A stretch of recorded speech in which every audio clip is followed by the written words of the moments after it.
everybody, it's Grant, and today we're going to be talking about the stock market. You might be wondering, Grant, why am I not wearing a red shirt or a green shirt and a blue shirt? Because the stock market makes me blue. All right? Yeah, we're talking about the stock market. But here's the thing.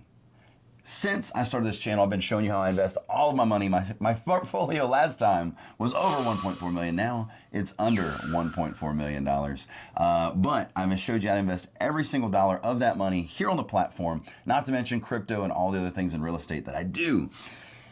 Today, we're going to be talking about how I'm down even more, where I see things going, and how I've made over $505,000, and most of that being long-term capital gains since I started this channel in the stock market.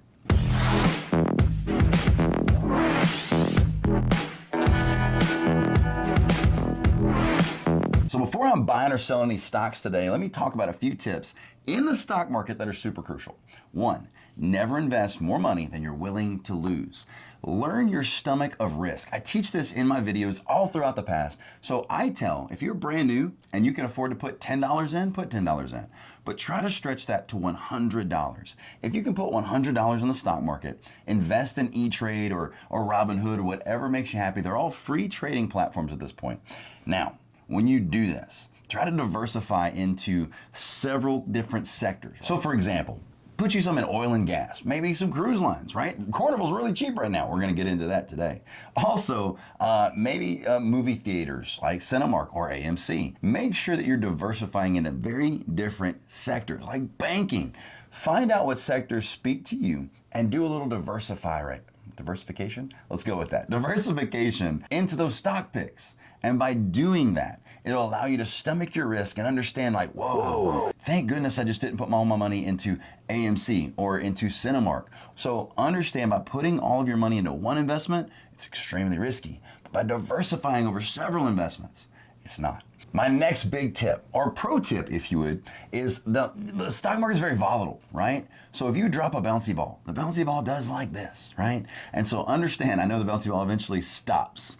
The stock market has never stopped. It makes you feel like it will, but understand, just because it's going down for a day or a week or so, if you put that money in a solid company and you research that company and you believe in that company, there's a very good chance of that company still performing for you. They could have a bad review. They could have the analysts saying, I wouldn't buy it right now, and they just get paid for their opinions, right? It's like movie critics. We don't care what they say, right? Now, when you look at your votes on there, you care what that says. So make sure you're reading literature on these companies. Make sure that you believe in them, and make sure that when they have a couple of bad down days, you don't just pull out. Because when you sell a stock, that is the profit or loss you take. But when you haven't invested, it doesn't matter whatever that company's doing today. It matters what that company's doing tomorrow or next year or in 10 years. Make sure you diversify and also learn to stomach the risks that come with those down days that really stress out a lot of people. Here's an example. For instance, I was sitting at dinner with one of my very, very wealthy friends, substantially more wealthy than I am. If I had to guess what his net worth is, I would think it's somewhere around $150 to $180 million.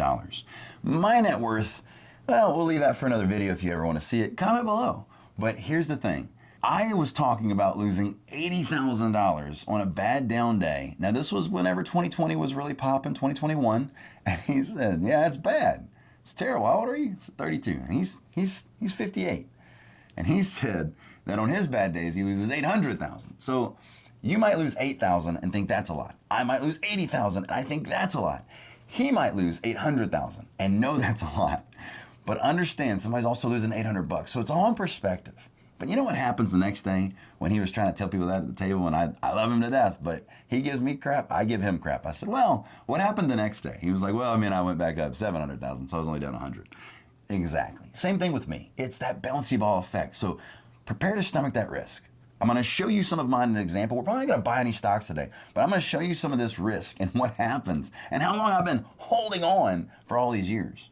But instead of just trying to sell it all at one time, I can sell it in parts. I can take losses in parts and ultimately make that sweet profit, that sweet return that we're all after. The next thing that I think is a solid piece of advice when it comes to stock market, when it comes to investing in general, once you learn your ability to stomach risk, maybe it's time to find out what kind of investor you're going to be.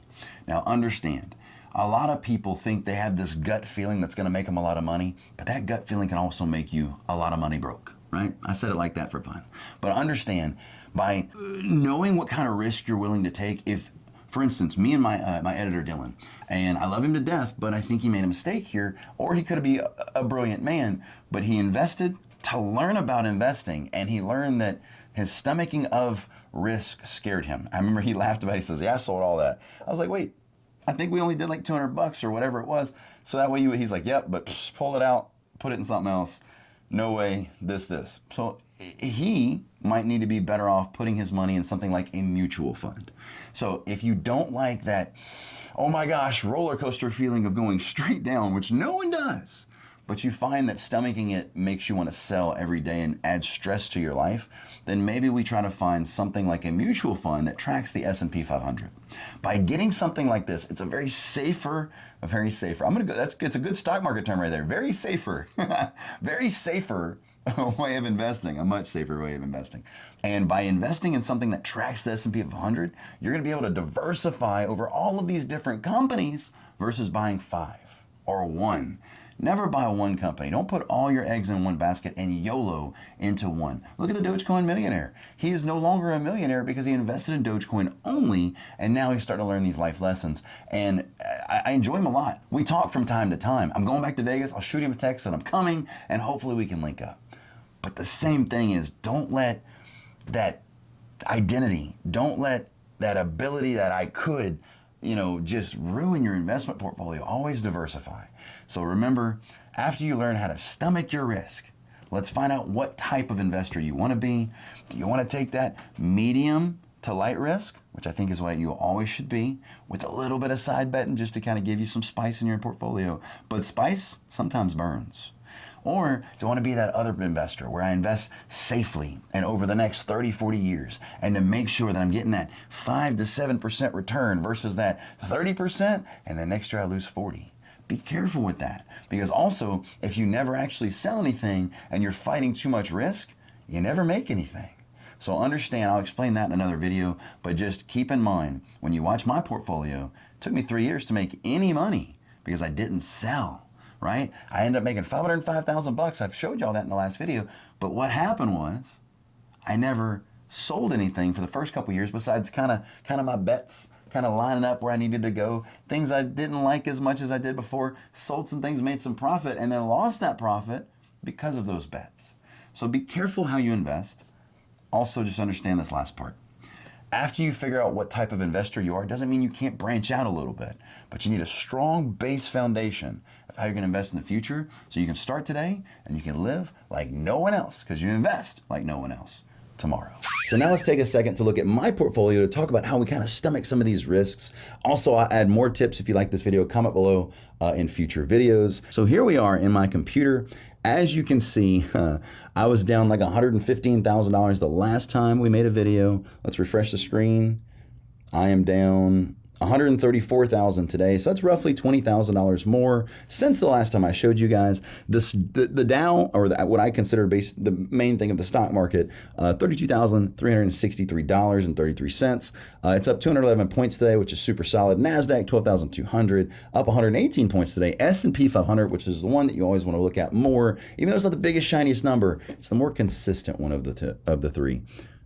And that one is at $4,103 and up $35 today, which is pretty solid. And then just understand the S&P 500, it's the top 500 companies that are actually traded in the stock market.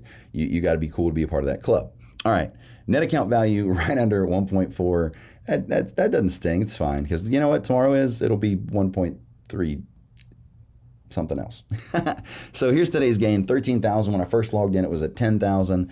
All right, so here, let's go with total gain in the negatives, right? Let's start off with the negatives so you can go and finish with the positives. And once again, remember, I've made $505,000, which most of which was long-term capital gains profit, okay? So just understand, I'm making that money. That is what I've made, right? When you look at my portfolio, that is what I've made. Also, this is stuff that I am hoping to still make on or lose less of. So right now, SPXU, this one right here, I am still down $137,000. I'm going to probably be buying more of it coming pretty soon. I'm at price paid $40. At one point, I was at like way higher than that. I got 5,500 shares. This is not a stock you should buy. It's an ultra short. Basically, just so you know, I warn about this stock all the time. I also lost money in the very beginning of my investment career when I was 18 years old, doing this exact same thing. Haven't lost my lesson yet. It's still broke. I'm not wearing the thing all the time. Trying to get more mobility. This is about as much as I can do. Make a fist, right? Should be boxing pretty soon as well. But anyway, I'm down $137,000. This is a bet. This is not a smart investment. This is a bet. But in the event the stock market ever goes back down, we have a mega recession or depression or just a recession in general, this stock will come up. I will sell it, and I have the ability to hold it for a very long time until that happens. Even though I could use the market value of $83,000 when way more than that's in this, over $200,000 of my income, my money is tied up in this stupid stock for many years. So how much more comfortable could I be if I was investing that money elsewhere? So be careful with bets. A lot of the time they burn you, right? That little spice in your portfolio gets a little too spicy. SNDL, I have been up and I've been down. I'm down $82,000 on it, getting absolutely crushed, and Humble, HMBL. And then the other one is Cruise Lines for Carnival. I was doing really well for Carnival, and now it's not doing as well as before. Let's go with some positives. GUSH, Gush, my favorite stock, because I'm just very hopeful. This one's more of a wish, but it's still been a solid investment on top of that wish. I showed you in the past where GUSH has been up as much as $1,900 in 2019. I know it's starting to become a long time ago. When I bought this stock, it wasn't, right? It was a year past. And so here we are where it is at $174. It's been $230. It's been all over the map. And I'm hoping that it goes kind of crazy. And that would be about $1 million return for me at 1,500 shares.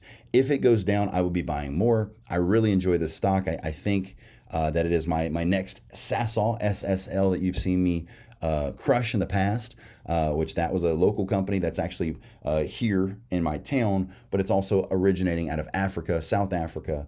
It's local because I can see it and touch it, and I believed in it, and I made quite a bit of a return, and as well as my previous fiance made a lot of money on as well when I showed her how to invest. So in this channel, I've shown several people how to invest, and they've done really well. So I do hope you take this same stuff, but it takes time, effort, and commitment to do so. All right, Wells Fargo is also one that I've looked at selling. It's been doing well, but I got $22,000 profit here. So I'm just kind of showing you some different sectors, right? The first one, oil and gas. Second one, banking. Third one, gaming. MGM, $22,000 up. It is substantially down from where I felt like I should have sold MGM not too long back, but here we are. And then you got Royal Cruise Line, still making a profit because I bought it at the 52-week low of 2020 at $31. Here it's still $47 and getting absolutely crushed. I'm probably gonna be buying more of it as well. Really believe in Royal Cruise Line. Hate to mess up my my average. And then also you got BP, you got some airlines, you have more cruise lines, you got Amazon. My portfolio is very, very diverse. I have about 60 different companies over the time I've been investing, and I just want to show you guys, this is how I feel I will be as an investor. My core investing is I like risk. I'm going to always be after that solid return. However, I'm going to be taking profits along the way to make sure I lock in some of that. I'll wait long periods of time in order to actually make a loss turn back into a gain. But it's also because I have the income or the disposable income and the cash flow to be able to survive this. So whether you want to be a solid investor and you want to put in and get that 5 to 7% return, whether you want to do it yourself or put in an S&P 500, or you want to give your money to a professional where there can be more fees, a lot more stuff, but at the same time, they're a professional for a reason. So you can always look at those Edward Jones agencies, things like that. If you get a lot of money, make sure that you always lock it away for a little while, so that way you can actually learn how to invest it before you actually just YOLO it and be like one of those lottery winners or pro athletes that goes broke after about 5 years of getting that much money. So all that being said, I hope you enjoyed this video. Just to give you a couple tips, couple things. Down $134,000 so far in the portfolio. As you know, I'll be giving you updates later on, and it's been a pretty crazy journey over the last couple of years. So hope you guys have a fantastic afternoon. I believe in you 100%, and I'll see you later.